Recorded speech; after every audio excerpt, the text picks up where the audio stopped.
Jadi apa sih gitu bunyi dari undang-undang yang mengatur etika kita dalam bersosial media?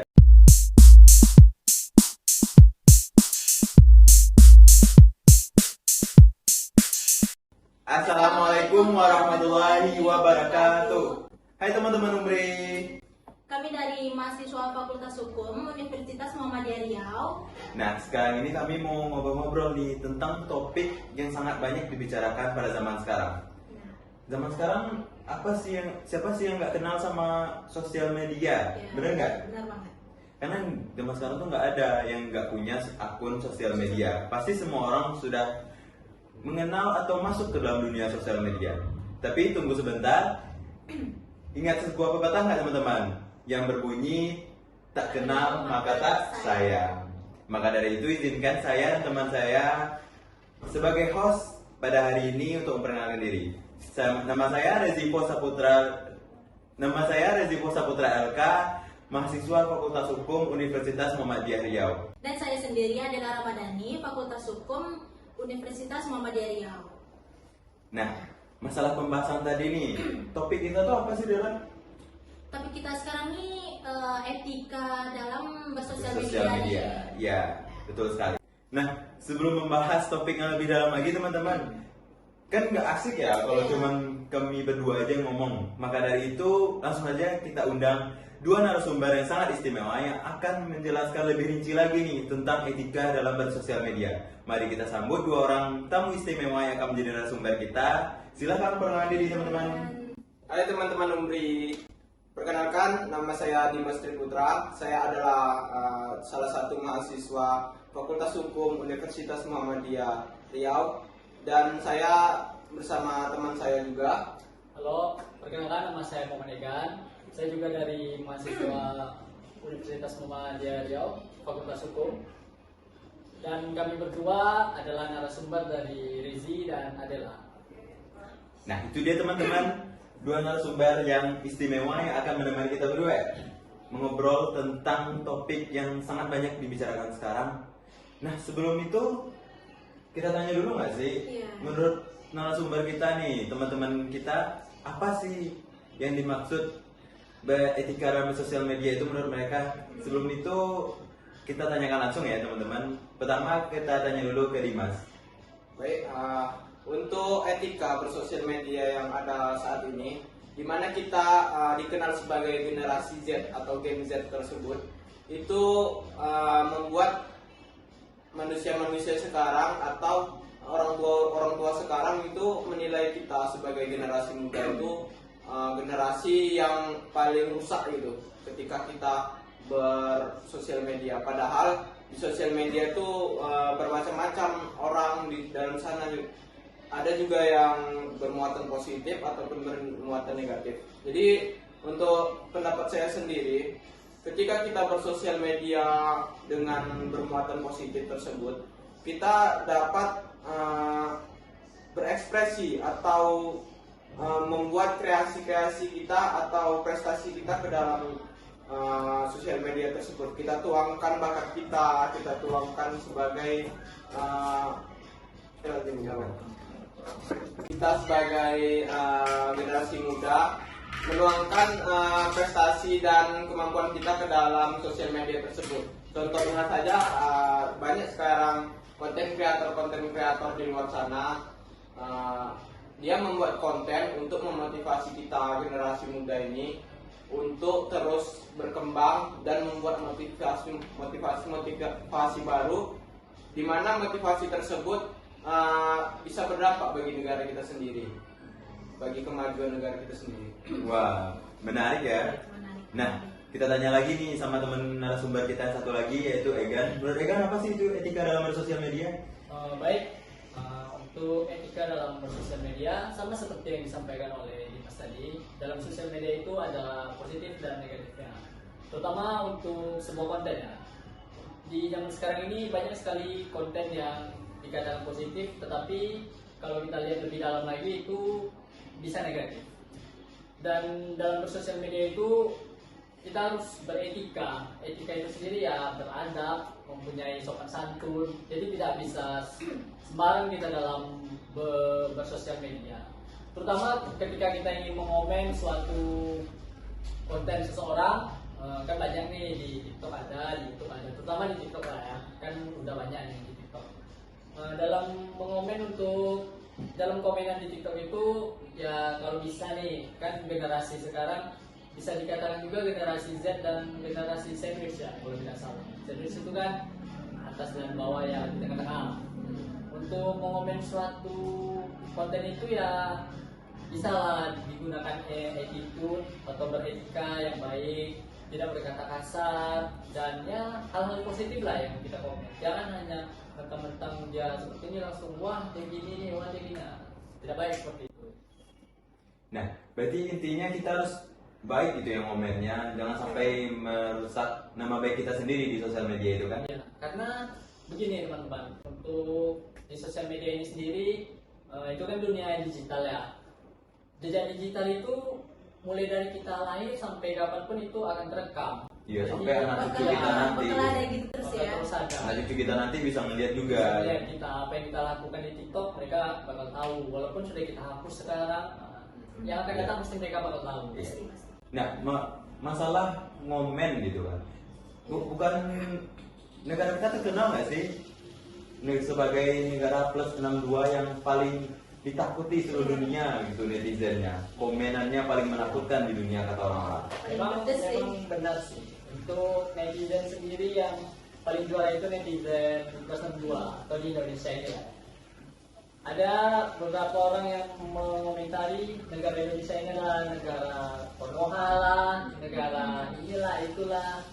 Nah dari kata-kata itu kita bisa menilai sendiri bagaimana itu etika yang baik. Jika memang dia beretika baik, pasti dia tidak akan berbicara seperti itu. Tapi kalau menurut saya ya, kan Indonesia ini dijuluki sebagai negara plus 62 gitu kan, Yeah. dimana netizen-netizennya berkumpul-kumpul kompak untuk membela suatu pendapat gitu kan. Tapi kalau menurut saya, selagi itu pendapatnya yang baik, pendapat tersebut bermuatan positif bagi rakyat Indonesia sendiri, ya nggak apa-apa gitu. Rakyat Indonesia sama-sama kompak membela sesuatu yang benar tersebut. Untuk pendapat saya berikutnya, yaitu tentang julukan negara Indonesia sendiri, yaitu negara plus 62, yang dimana netizennya terlalu lantam-lantam gitu, ibarat Beras-beras. Heboh gitu ya. Nah, jadi untuk masyarakat Indonesia sendiri, kita khususnya sebagai netizen, contohnya TikTok lah, netizen TikTok, dimana kalau sekarang trennya kan ada suatu video yang lagi memanas gitu, ada pro dan kontranya gitu kan. Kita sebagai netizen yang benar atau bukan benar sih, istilahnya kita netizen yang netral gitu, dimana dalam konten tersebut kita sebenarnya tidak boleh memihak pada suatu kelompok gitu. Ya. Jadi kita harus milih juga bahwasannya video tersebut berdampak positif atau negatif bagi kita netizen kan. Ya, netizen Indonesia ini memang barbar sekali kan, Iya. mengomen itu, tapi tetap kompak karena gini. Pada kasus, ingat nggak sih masalah Piala Dunia yang dibatalkan Indonesia, itu semua warga Indonesia kompak, tapi sayangnya malah menyerang politisi tertinggi negara kita. Tapi itu sih disayangkan. Menurut kalian tuh bagus karena membela Indonesia atau enggak itu etika mereka saat mengomen politisi kita itu? Para politisi kita kan beranggapan bahwa kalau mengizinkan Piala Dunia dari Indonesia berarti kita mendukung juga gerakan AFF yang di balik layar katanya itu pendukung terbesar Israel. Tapi kalau menurut saya, kalau kita ingin membatalkan Israel tersebut, bukan gitu caranya, yaitu dengan cara menggugurkan mereka di babak di fase grup gitu. Jadi istilahnya bukan langsung batalkan gitu, Bukan tapi menolak langsung ya. Tapi kita mendidik para timnas muda kita agar mereka bisa mengalahkan Israel. Ya, berarti intinya kalahkan dengan prestasi ya, Iya, bukan benar. dengan keras gitu, Iya. menolak. Karena jadinya kita juga kurang apa ya? Itu bahasanya apa sih? Kurang akrab jadinya sama negara-negara lain yang kita tolak datang gitu. Iya. Dan disayangkan lagi timnas kita tuh udah latihan wow luar biasa loh setahun sebelum pertandingan tapi gagal begitu saja gitu. Itu aja yang disayangkan. itu tadi gunanya kita beretika dalam dalam sosial media tersebut, di mana kita ditugaskan atau diarahkan agar komen-komen kita itu tidak membuat keonaran gitu di suatu video orang gitu, di konten orang gitu. Jadi kita sebagai generasi muda sekarang itu seharusnya saat kita mengeluarkan kata-kata kita harus pikirkan dulu apa akibatnya gitu, apakah ini bermuatan positif atau negatif. Jadi kalau misalnya kita bermuatan negatif nih, otomatis netizen yang lain pasti bakalan ikut nyerang kita gitu. Jadi itulah kita dituntut, apalagi sekarang Indonesia ini kan negara hukum, dimana semua itu ada hukumnya masing-masing. Nah, itu dia yang pengen kami tanya lagi nih. Kan kita anak hukum nih. Anak hukum tuh pasti berhubungan dengan apa adalah Dengan pasal-pasal. pasal-pasal undang-undang gitu. Nah, bukan menurut kalian. Nah, jadi apa sih gitu bunyi dari undang-undang yang mengatur etika kita dalam bersosial media? Teman-teman pasti mau tahu juga kan? Bersosial apa media. ada gitu, Iya. apa ada pasal-pasal tentang etika dalam Dan sosial media. apa gitu hukumannya buat orang-orang yang tidak memiliki etika baik dalam bersosial media gitu. Iya, ada sih. Ada. Baik, kita lihat sebentar ya. Untuk pasalnya itu adalah pasal 27 ayat 3 UU ITE yang menyebut melarang setiap orang dengan sengaja dan tanpa hak mendistribusikan atau mentransmisikan atau membuat dapat diaksesnya informasi elektronik atau dokumen elektronik yang memiliki muatan penghinaan atau pencemaran nama baik. Jadi itu pasalnya. Di situ poin pentingnya adalah pencemaran nama baik dan penghinaan. Jadi di mana setiap konten kreator itu seharusnya mendedikasi penontonnya supaya dia tidak mengarahkan ke suatu pihak sebenarnya. Tapi kadang provokator. tapi kadang ada sebagian konten kreator yang membuat video itu memang disengaja dia berkontroversi supaya penontonnya ramai. Biar dia terkenal naik Biar cepat. viral, Mencari terkenal. oke. Jadi di situ salahnya konten kreator itu, bukan semua konten kreator, tapi Iya. ada sebagian konten Tapi kreator. sebagian oknum ya teman-teman, tidak semua konten kreator itu memiliki konten yang negatif. Padahal saat membuat konten kreator sendiri itu udah ada landasan undang-undang sendiri itu tadi yang disebutkan. Jika dia di dalamnya terkandung pencemaran atau penghinaan, itu sebetulnya udah bisa dijerat pasal-pasal sekarang. Dia juga bisa kena hukuman oleh negara, cuman karena netizen plus 62 ini dia kadang ada netizen yang tidak bisa membedakan gitu, dimana ini hanya lelucon atau memang ini udah mengandung penghinaan atau pencemaran nama baik gitu. Nah, masalah momen-momen tadi itu, kan menurut data survei, pengguna sosial media terbanyak itu adalah generasi Z, yaitu anak yang umurnya di bawah 30 tahun gitu loh. Nah, intinya menurut kalian gimana sih itu pendapat kalian generasi muda yang tidak bisa gitu menempatkan dirinya atau menelaah kata-kata mereka langsung dilontarkan? Kan sekarang udah beda julukannya teman-teman kan. Yang dulu harimau, mulutmu harimaumu. Nah, sekarang ganti julukannya menjadi jarimu harimaumu. Iya. Tapi itu kan pendapat dari orang-orang tua sekarang yang terlalu terobsesi di mana apa ini anak-anak muda ini terpikirkan orang itu membuat konten-konten yang penuh kontra, padahal di luar sana banyak konten kreator yang bermuatan positif. Jadi dia di mana-mana dia membawa rakyat Indonesia saat ini menjadi masyarakat yang berkembang gitu di mancanegara. Contohnya kayak Vicky Naki atau youtuber kayak Jeremy Pauline itu kan dia apa sih? Ya intinya kontennya mendidik kan, Mendidik, bukan hanya ya, tapi mereka itu salah satu contoh-contoh konten kreator yang harus ditiru teman-teman. Benar. Jadi bukan hanya konten kreator, oh ini seru nih ngeprank orang. Jadi banyak sebenarnya konten kreator itu yang mendidik kita, tinggal kita sendiri pribadi yang bisa menelaahnya, benar kan? Iya. Harus pandai-pandai milih gitu ya, konten kreator mana yang kita buat kita mengedukasi atau yang mana gitu. Tapi saya yang herannya gitu, kenapa konten kreator sekarang yang dia di dalamnya terdapat kontra dan pro di dalam tersebut malah ramai gitu. Ya, itu keunikan negara kita kayaknya ya. Apa? Iya. Nah, dimana yang kayak jelek atau apa itu pasti orang-orang pada Iya, pada ngeliatin ngikutin, semuanya. nggak ada- Kalau yang benar pasti sedikit gitu. Iya, prestasi itu dapat dikalahkan dengan sensasi. Itulah keunikan negara kita ya, Unik teman-teman. banget nih. Yang tidak dimiliki negara lain. Iya. Iya. Ada anak usia 7 tahun menang Olimpiade Matematika di Jepang tidak terkenal gitu, tidak terekspos. Gitu.